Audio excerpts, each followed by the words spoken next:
Welcome to Indumati cooking ಚಾನಲ್ಗೆ ಸ್ವಾಗತ ಸುಸ್ವಾಗತ. ಈ ದಿನ ನಾನು ಈರುಳ್ಳಿ ಚಟ್ನಿನ ಮಾಡ್ತಾ ಇದ್ದೀನಿ. ಈರುಳ್ಳಿ ಚಟ್ನಿ ಮಾಡೋದಕ್ಕೆ ಒಲೆ ಮೇಲೆ ಬಾಣಲಿಟ್ಟು ಅದಕ್ಕೆ ಮೆಣಸಿನ್ಕಾಯಿ, ಒಣಮೆಣಸಿನ್ಕಾಯಿ 3, ಬ್ಯಾಡಗಿ ಮೆಣಸಿನ್ಕಾಯಿ 3 ಹಾಕಿ ಒಂದು ಸ್ವಲ್ಪ ಎಣ್ಣೆಯನ್ನು ಹಾಕಿ ಅದನ್ನು ಹುರ್ಕೊಳ್ಳೋಣ. ಅದು ಹುರಿದಿದ್ದಾದಮೇಲೆ ತಿರ್ಗಾ ಅದೇ ಬಾಣಲಿನಿಟ್ಟು ಒಂದು ಸ್ವಲ್ಪ ಎಣ್ಣೆನ ಹಾಕೋಣ. ಎಣ್ಣೆ ಹಾಕಿಬಿಟ್ಟು ಅದಕ್ಕೆ ಈರುಳ್ಳಿಯನ್ನು ಸಣ್ಣದಾಗಿ ಹೆಚ್ಚಿ ಇಟ್ಕೊಂಡಿರುವಂಥ ಈರುಳ್ಳಿಯನ್ನು ಹಾಕಿ ಅದನ್ನು ಚೆನ್ನಾಗಿ ಮಗ್ಗಿಸ್ಕೋಬೇಕು. ಅದು ಚೆನ್ನಾಗಿ ಮಗ್ಗಿದ್ದಾದಮೇಲೆ ಅದು ಕೆಂಪಗೆ ಆಗುತ್ತೆ. ಅದು ಕೆಂಪಗಾದಮೇಲೆ ಅದನ್ನು ತೆಗೆದುಬಿಟ್ಟು ಮಿಕ್ಸಿ ಜಾರ್ನೊಳಗೆ 3 ಟೀ ಸ್ಪೂನ್ನಷ್ಟು ಹುರಿಗಡಲೆನ ಹಾಕೋಣ.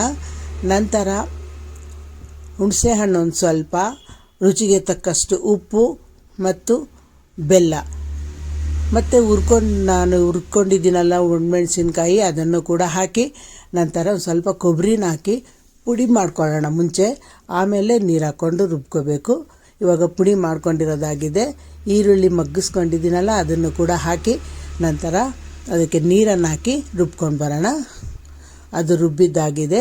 ಇದನ್ನು ಒಂದು ಬಟ್ಲಿಗೆ ಹಾಕೊಂಡು ಅದು ರುಬ್ಬಿರೋದನ್ನು ನಂತರ ಒಲೆ ಮೇಲೆ ಸಣ್ಣ ಬಾಣಲಿ ಇಟ್ಟು ಅದಕ್ಕೆ ಒಂದು ಸ್ವಲ್ಪ ಎಣ್ಣೆಯನ್ನು ಹಾಕಿ, ಸಾಸಿವೆ ಕಾಳು ಹಾಕಿ, ನಂತರ ಉದ್ದಿನಬೇಳೆ ಹಾಕಿ, ಒಂದು ಸ್ವಲ್ಪ ಕರಿಬೇವಿನ ಸೊಪ್ಪು ಹಾಕಿ ಒಗ್ಗರಣೆ ರೆಡಿ. ಈಗ ಅದನ್ನು ಚಟ್ನಿ ಮೇಲೆ ಹಾಕಿದ್ರೆ ಈರುಳ್ಳಿ ಚಟ್ನಿ ರೆಡಿ. ಈ ವಿಡಿಯೋ ನೋಡಿದ್ದಕ್ಕಾಗಿ ತುಂಬ ಧನ್ಯವಾದಗಳು.